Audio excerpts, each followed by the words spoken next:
Yo, Chris, here we are. We should welcome the LinkedIn audience watching at home and in your offices. I am Brendan Lemon.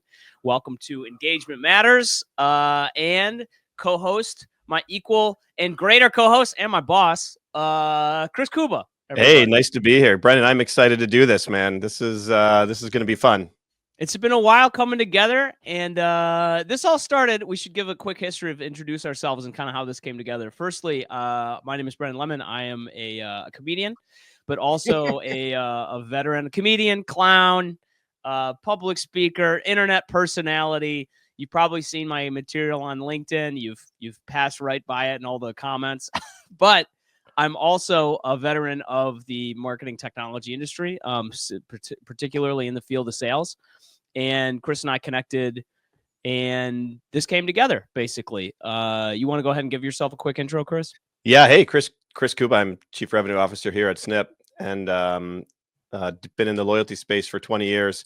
Somehow, Brendan, two kids from Michigan in the suburbs of Detroit wound up together in the suburbs of New York City. So it was fate. We were destined for this moment. The great Wolverine state. That's where we both, and then somehow connected, and here we are. You know what I mean? Two guys from Metro Detroit made good. There we are. So the reason this all started, and then we'll get right into it, is we gave a talk at P2PI back in November that got some attention. Some pretty cool people saw it, and it was a great time. And we decided we wanted to continue the conversation because it was so interesting from that event. So this episode, the kickoff episode of Engagement Matters, is basically about building brand value in a world where loyalty is dying.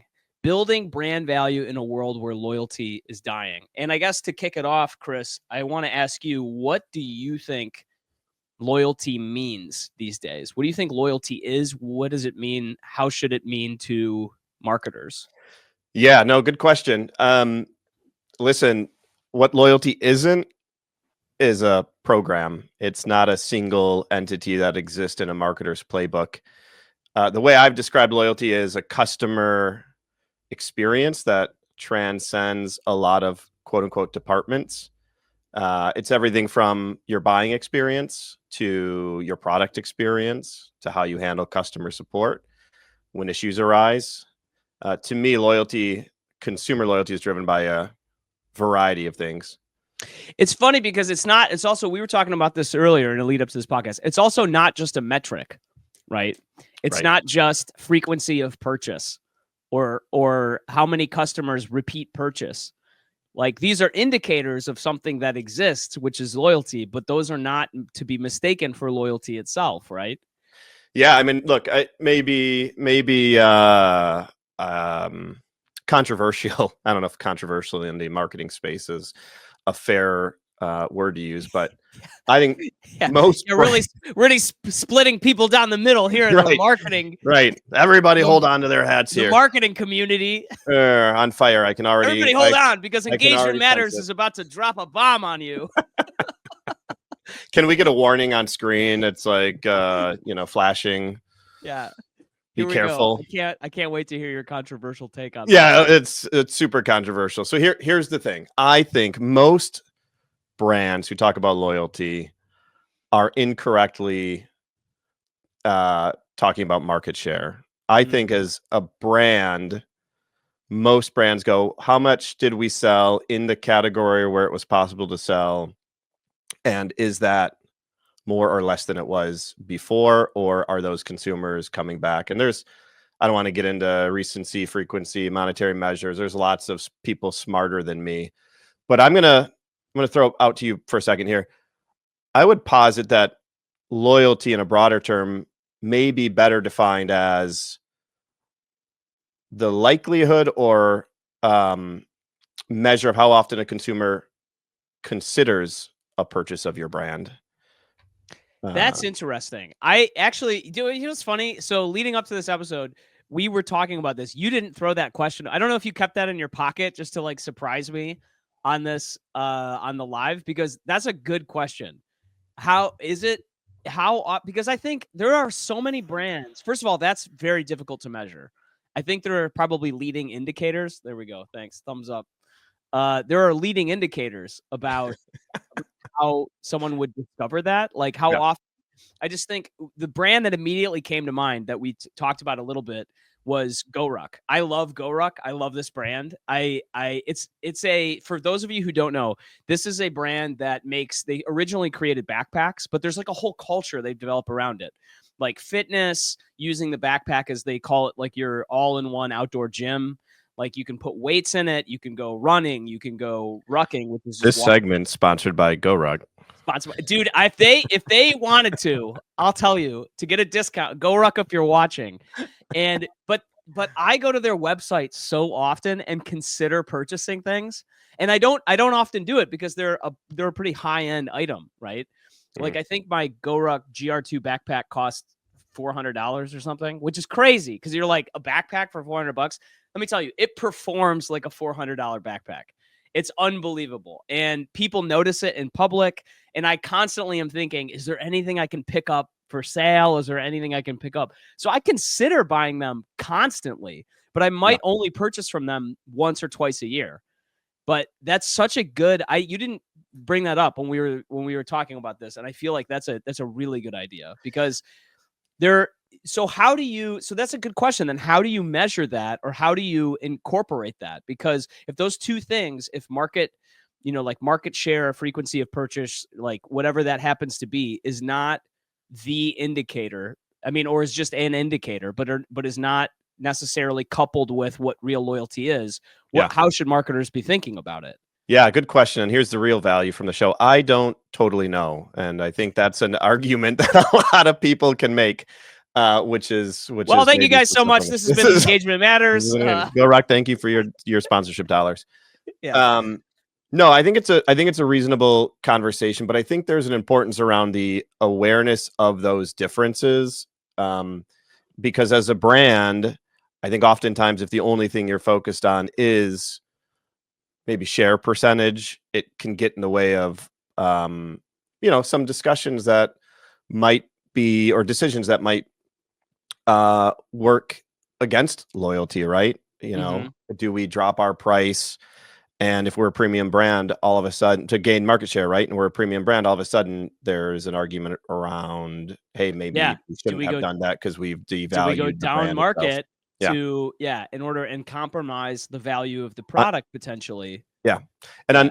on the other hand, I'll use a similar category example for you. I think I told you this before. Like, I'm a huge fan of Thule. When I think about brand loyalty, I also think about those brands that I can't imagine living without, right? And Hmm. as a father of four with two dogs and a whole lot of stuff we tend to pack around in our cross country, maybe not cross country, cross Midwestern commutes back to Michigan a couple times a year. Yeah. I can't live This is without the Thule roof rack because yeah. we literally just couldn't figure out how to, move our family. But it's This a episode brand that, brought to you by Thule. yeah, I mean, look, if we're gonna go get sponsorship dollars, let's get I think I'm all of just them. realizing you are the whitest Midwestern man that's ever lived. I think. I love Yeah. that driving around the country with the Thule roof rack. Yep, Heck yeah, bro. on top of the You Suburban. would have owned a It's great. station wagon 40 years ago. I gotta tell you, Uh, this is a departure from our regular scheduled programming. I've literally been in a debate with my wife right now how badly I want a Subaru and or Volvo. I'm like, I just you really want a like the station wagon? wagons. I was like, I really love a station wagon. I I don't don't know even want. why. Yeah, I don't it's even want something an about being SUV. mid 40s in the suburbs. I really want a station wagon. So that's At four least it's brands not a we've got conversion into van, this man. conversation, Yeah. which can help Hey, it us. could So be worse. It could be a giant conversion van or a you're pretty cool. You drive a Jeep though, so it makes sense when you talk about having a roof rack. I mean, you guys go out, you do a lot of stuff outdoors with the family, you we do. travel around. So it makes Yeah, sense. I wore my flannel today to prove it. I just wanted to make sure that you walked away thinking I was a I love rugged you said outdoorsman. my flannel It's at singular as if it's the one. only flannel you There's one. own. Yeah. This was the nicest collar I could find. I was like, well, I shouldn't wear a t-shirt like normal. It was this or a tuxedo. Those were Chris's only options Yeah. for this show. Yeah. Okay, so So I want to get back to brass yeah, tacks, yeah, yeah. talking about Thule and loyalty. You were Yeah, making a well, point. yeah, and actually I'll pivot because I think part of the conversation around brand loyalty, and we could spend hours just sort of pontificating on like, what is a loyalist and how loyal is loyal? And is there different ways to measure loyalty? And, you can have a loyalty program, which increases purchase frequency, and perhaps that does its job while, Mhm. the greater debate on whether or not I'm crazy and think consideration should be a metric of loyalty is. But I also think part of this, the speech we gave at Path to Purchase way back when was around the changing behaviors of consumers in their buying behavior in this new. I don't know if new is the right word anymore because we've been living in a The high emerging inflation, economy. yeah, Yeah. cost of living, challenging cost of living. I almost might say crisis. And Mhm. every category we work with, we're seeing consumers change behaviors, and where you may have been loyal in the past, um, the ability to buy a product that you might prefer is questionable given the reasonableness of that. Now that eggs are $8 a dozen 25, instead of, soon to be uh, $25. Thanks, avian flu. That's yeah. great. Can it was that another sponsorship attempt at avian flu? I don't think they have marketing dollars for us. Um, so it started to beg the question. That's where there was a lot of follow up, and like, what does a brand do in a world where loyalty is obviously important, but consumer buying Mhm. behaviors or decision criteria is so fundamentally and significantly skewed, which brings you down a path. So, real quick though, my question for you, and another attempt at getting some sponsorship dollars: is there a brand that you've been loyal to forever Mhm. that you may no longer be able to consider purchasing, or that because of inflation you would just sort of say, hey, I'm willing to sacrifice it? And I'll tell you, I'll give you a really boring example, Sure. because I've given this before, and there's no rhyme or reason why I was even loyal to Land O'Lakes butter. uh Sponsorship plug number 12. um It just gets more Midwestern it just, yeah, as I it mean, goes yeah, on. I just always, you're on auto, go to the grocery store, pick up the butter, look at it. And I distinctly remember a year ago, I picked it up. I went, holy moly. Another great Midwesterner phrase you're all welcome to Nope. adopt. Holy moly. I'm sorry. Holy moly. Just apologize and say holy moly, and they'll know you're from Michigan. Um, I picked it up. I saw the price, and I put it back down, and I grabbed the private label. And from that point forward, I never looked back. Now, again, that's a pretty commoditized type experience. The delicacy of my palate's ability to recognize the difference between butter is maybe insignificant anyways. I was just working off of habit at that point.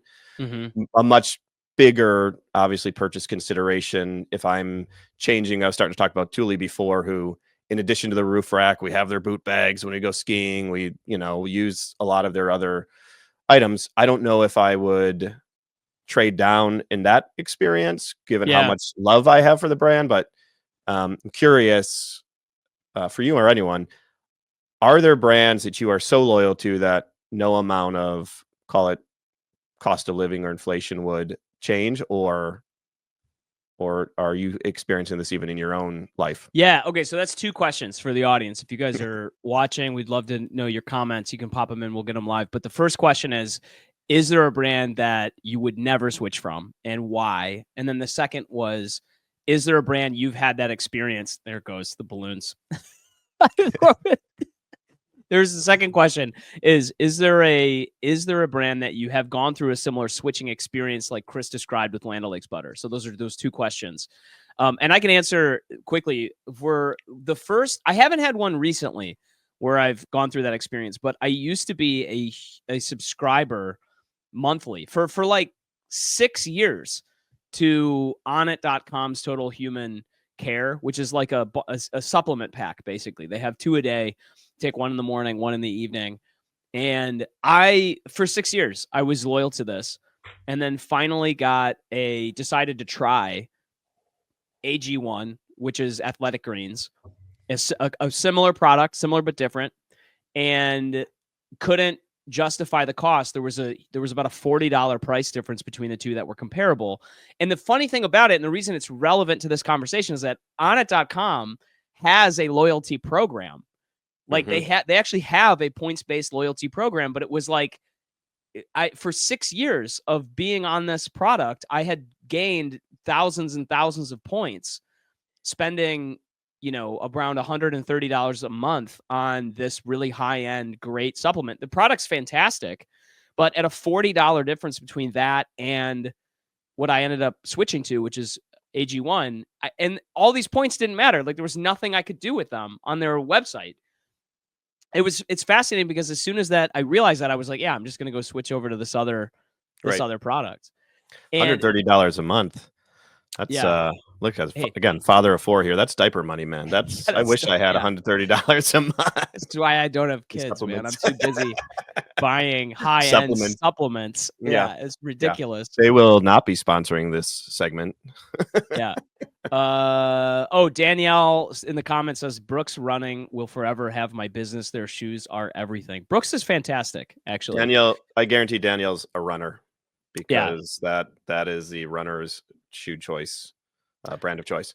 Yeah, Well, yeah. I am also a runner. I do enjoy Brooks. I got some Mach 5s recently. That's what I ran the last marathon I ran in Allbirds, believe it or not. The next yeah, marathon I'm gonna run it's in Mach amazing 5s. the percent of discussions you're able to work that you ran a marathon into. That's really well done. It's that well, I have experience. I started with CrossFit, so I'm really good at it's a skill that's been honed for years. Yeah.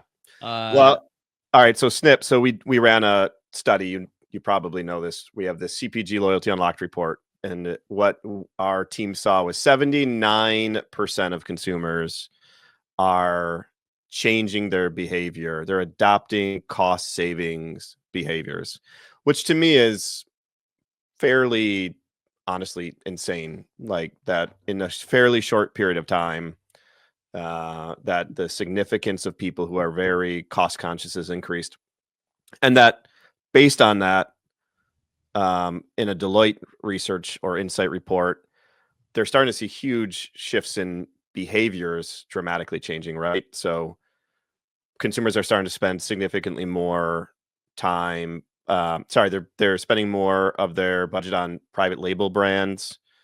They're starting to buy only essentials, less than they wanted. So again, to me, there's this reality around the substitutes and options available are just changing. This exact scenario. well, there's not I mean the scary thing I remember is that the data might be in front of you, but the cited number of consumers who once they switch will never come back. And I'm one of them. I mean, with Onnit.com, I haven't purchased in 4 years, and after having been a 6-year customer, and you probably haven't purchased Land O'Lakes since you basically got it originally, is my guess. Also, I have a feeling. Oh wait, there we go. Did you, Chris? I think Chris froze. The statistics were so amazing that it blew Chris's computer off the internet. That's what happened. Oh boy. Well, he's going to join us in a second. It's fascinating because Hey, am I there back? we go. There you go. You're back. Yeah. I Can you see filled me? in the meantime. Apparently, my internet bandwidth. I went to go do a Google search for Brian's Velocio Brian. I don't know if I'm saying that right, brand, because I'm embarrassed to admit I don't know what it is. And apparently that just crashed my computer. Said that's it, no more internet for you. So I'm back. I made it. I survived. Velocio. Yeah, you're back. That's what I said. I was like, Chris's the statistics couldn't handle Chris's computer couldn't handle the statistics Yeah. itself and shut it down.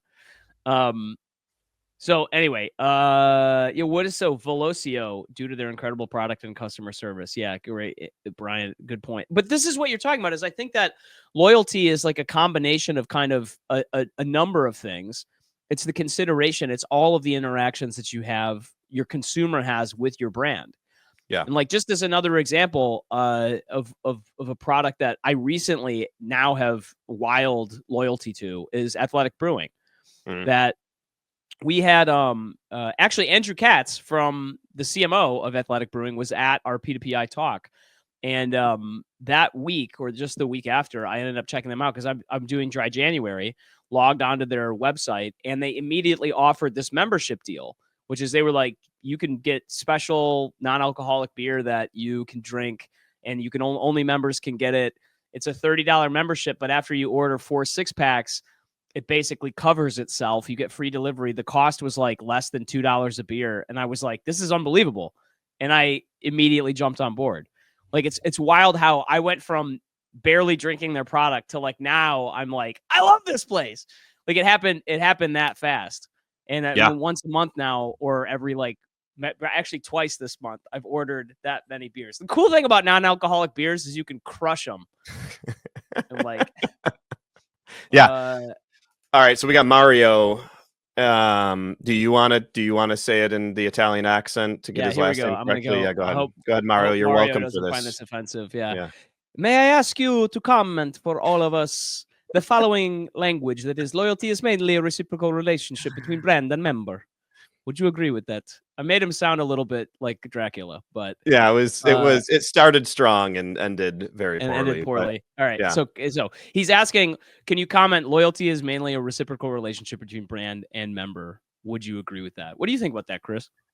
Yeah, I 100% agree. I think that's the same where we started this conversation, the same idea of it is this sort of broader experience that transcends a single moment or purchase that defines your relationship, right? And it starts before you buy and it carries through to your use of the product and it goes through when you struggle. And I would never correlate or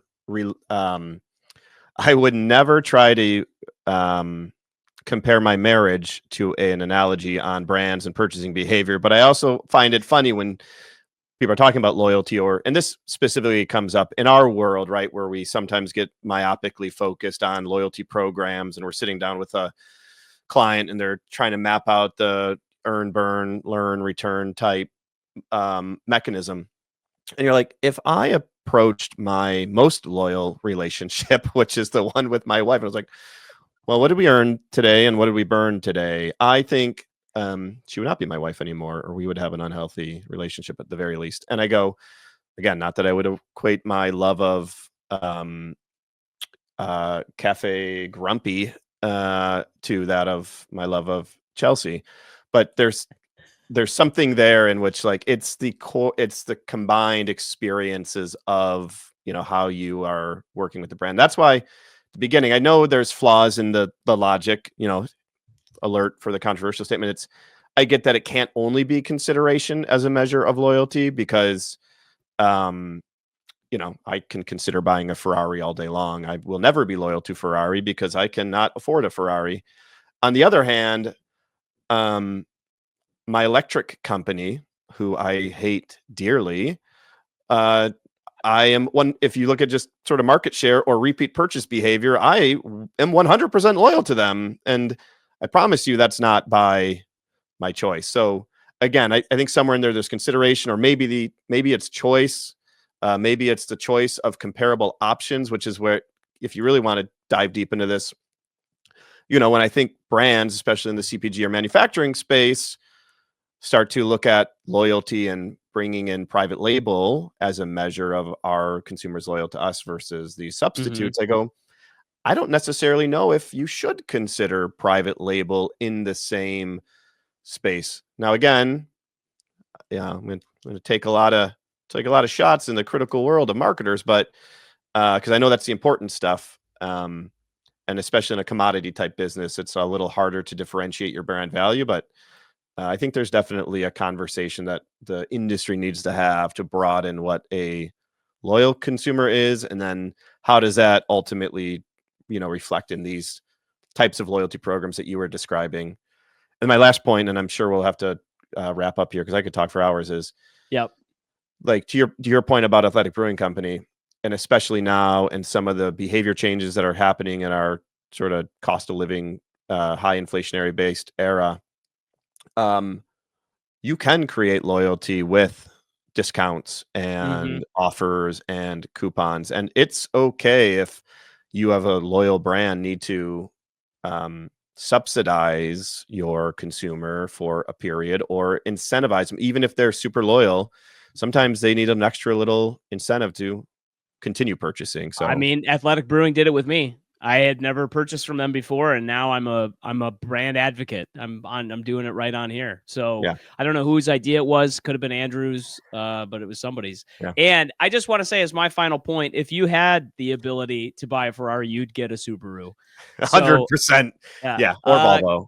All right, so we'll wrap it up there. Very much appreciate you guys tuning in. We're going to do this again next month, as you can see down in the bottom. Join us February 26th for another episode of Engagement Matters. We will have our guest on that episode, Barack Obama. He's going to be our guest on that episode. I'm just joking.